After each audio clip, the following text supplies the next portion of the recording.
poursuit donc la correction du devoir numéro 7, exercice 3. Dans cet exercice, on nous donne un ensemble F qui est égal à C moins le singleton moins I. Et sur l'ensemble F, on définit une loi truc par Z truc Z' égale ZZ' plus I facteur de Z plus Z' moins 1 moins I. La question 1, on nous demande de montrer que T est une loi de composition interne dans F. Pour cela, on va prendre deux éléments quelconques dans F et on va montrer que leur composé par truc appartient toujours à F. Notons de passage que ZZ' appartient à F, ça veut dire que Z truc Z' est différent de moins I, puisque F c'est l'ensemble des complexes qui sont différents de moins I. Donc si on prend Z' deux éléments de F, donc nécessairement Z est différent de moins I et Z' différent de moins I, ce qui implique que Z plus I est différent de 0 et Z' plus I est différent de 0. Donc on a deux complexes qui sont non nuls, donc nécessairement leur produit est non nul. Donc ça implique que ZZ' plus IZ plus IZ' moins 1 est différent de 0. Donc on a ici presque la définition de truc, à part qu'il manque le moins I. Donc on va retrancher I des deux membres. On trouve que Z truc Z' est différent de moins I, donc Z truc Z' appartient bien à F. D'où T est une loi de composition interne dans F. Passons à la question 2. La question 2, dans la question θ, on nous donne une application phi qui est définie de C étoile munie de la loi multiplication vers l'ensemble F muni de la loi truc, qui à chaque Z fait correspondre Z moins I. Dans cette question, on nous demande de montrer que phi est un isomorphisme. Donc, pour montrer que phi est un isomorphisme, on va montrer qu'il est un homomorphisme et ensuite on va montrer qu'il est bijectif. Donc, pour montrer que phi est un homomorphisme, donc c'est quoi la définition d'un homomorphisme? Un homomorphisme, c'est une application qui transforme la composée de deux éléments en composée de leur image. C'est-à-dire que phi de ZZ' égale à phi de Z truc phi de Z'. D'une part, on a phi de ZZ', donc d'après la définition de phi, donc phi de ZZ' c'est ZZ' moins I. D'autre part, phi de Z truc Z' égale Z moins I truc Z' moins I, donc on a remplacé phi de Z par sa valeur et phi de Z' par sa valeur. Et on va ensuite appliquer la définition de la loi truc. Donc c'est quoi la composée de deux complexes avec la loi truc? Donc on va utiliser cette définition et on trouve ce résultat-là. Donc, l'étape suivante, on va faire le développement de ces relations-là. Donc, après développement, on trouve que ZZ' moins IZ moins 1 plus IZ plus 1 plus IZ' plus 1 moins 1 moins I. Donc, dans cette relation, on regarde bien, on a des éléments qui sont opposés. On a moins IZ plus IZ, ils sont opposés, donc leur somme est nulle. On a moins IZ' plus IZ', leur somme est nulle. On a moins 1 plus 1, la somme est nulle, et plus 1 moins 1, la somme est nulle. Donc ce qui reste, c'est ZZ' moins I, et qui est bien égal à phi de ZZ'. Donc on déduit que phi de Z truc phi de Z' égale phi de ZZ', d'où phi est un homomorphisme. On va montrer par suite que phi est bijectif. Pour montrer que phi est un isomorphisme, reste à montrer que phi est bijectif. Donc, pour montrer que phi est bijectif, on va montrer que tout élément de l'ensemble dérivé F, il existe un unique antécédent dans l'ensemble de cette étoile, tel que phi de Z égale phi de Z'. Donc, phi de Z égale à Z', ça implique que Z moins I égale à Z', donc on a remplacé phi de Z par sa valeur qui est Z moins I. Donc on cherche Z, donc on a Z égale Z' plus I, donc on a l'existence. Reste, on a en même temps l'existence unicité parce qu'on a trouvé une seule solution qui est Z' plus I. Reste à montrer que cette solution appartient bien à l'ensemble des parts qui est C étoile. Donc reste à montrer que Z' plus I appartient à C étoile. On a Z appartient à F, donc Z' appartient à F. Donc puisque Z' appartient à F, donc nécessairement Z' est différent de moins I après la définition de F. Donc on va ajouter I aux deux côtés, on trouve que Z' plus I est différent de 0. Donc Z' plus I qui est égal à Z, donc Z appartient bien à C étoile.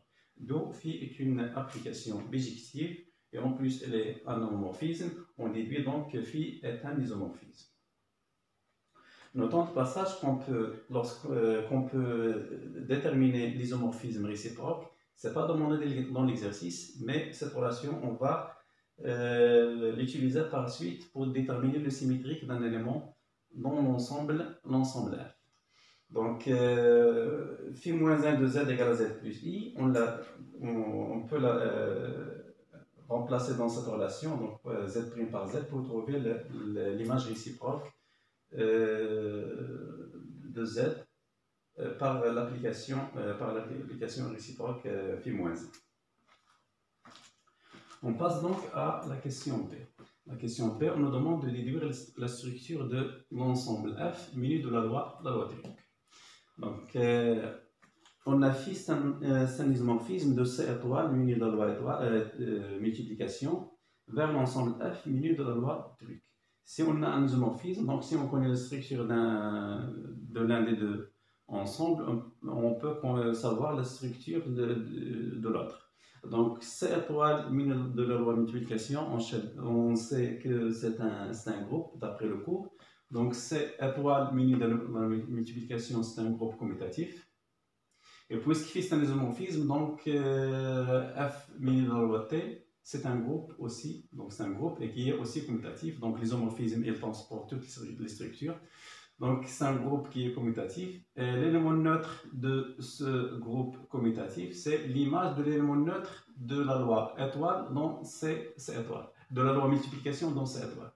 Donc, l'élément neutre ici, c'est 1. Donc, l'élément neutre de F muni de la loi truc, c'est phi de 1 qui est égal à 1 moins i. Donc, 1 moins i est bien l'élément neutre de la loi truc dans l'ensemble F. Reste à déterminer le symétrique d'un élément quelconque de f de t. Donc, on sait que puisque f de t c'est un groupe, donc tous les éléments sont symétrisables, c'est-à-dire qu'ils admettent des symétriques. Donc, si z appartient à f, nécessairement z admet un symétrique. Ce symétrique, on va le noter z', mais faites attention, ce z', ce n'est pas le z' qu'on a ici. Le z' que j'ai pris ici, c'est pour déterminer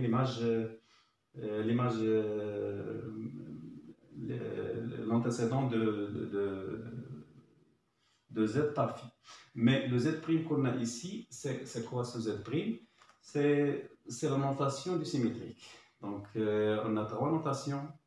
Donc, la notation générale, c'est le prime pour le symétrique.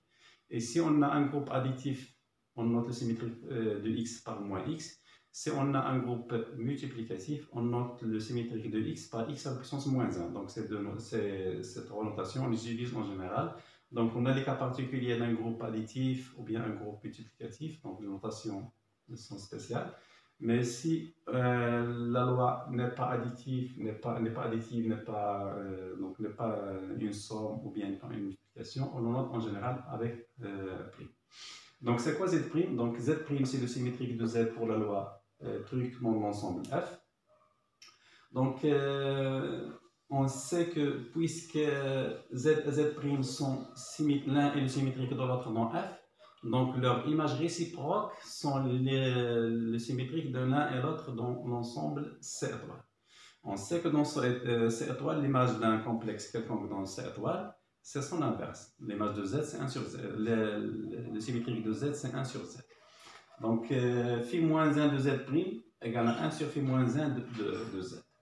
Donc, après, on va appliquer phi aux deux côtés. Donc, phi rend phi moins 1 de Z', c'est Z', égale à phi de 1 sur Z, phi moins 1 de Z. Donc, phi moins 1 de Z, c'est ça l'utilité de cette relation-là. Donc, on sait c'est quoi phi moins 1 de Z. Donc, c'est Z plus I. Donc, on va remplacer phi moins 1 de Z par Z plus I. Donc, par Z plus I ici. Donc, on déduit que Z' égale à phi de 1 plus Z. Et on va appliquer la définition de phi qu'on a au début de la question. Donc, c'est 1 sur Z plus I moins I. Donc, c'est ça le symétrique de tout élément Z qui appartient à F. On passe par la suite à l'exercice 4. L'exercice 4, la question 1, on me demande de montrer que quel que soit x supérieur à 0, quel que soit y supérieur à 0, on doit montrer que l'exponentielle x plus y moins exponentielle x moins exponentielle y plus 2 est toujours supérieur strictement à 1. Pour cela, on va prendre deux éléments x et y qui sont supérieurs strictement à 0. Donc, on va écrire son nombre réel en utilisant des factorisations qui vont nous aider par la suite à montrer cette inégalité. Donc, exponentielle x plus y, c'est exponentielle x fois x exponentielle y. Donc, je factorise par exponentielle x dans ces deux éléments en premier. Donc, moins exponentielle y plus 1 moins 1. Donc, j'ai ici exponentielle y moins 1 et ici, ce sont l'opposé. Donc, je peux factoriser par exponentielle y moins 1. Il me reste ici x et ici, c'est moins 1 plus 1.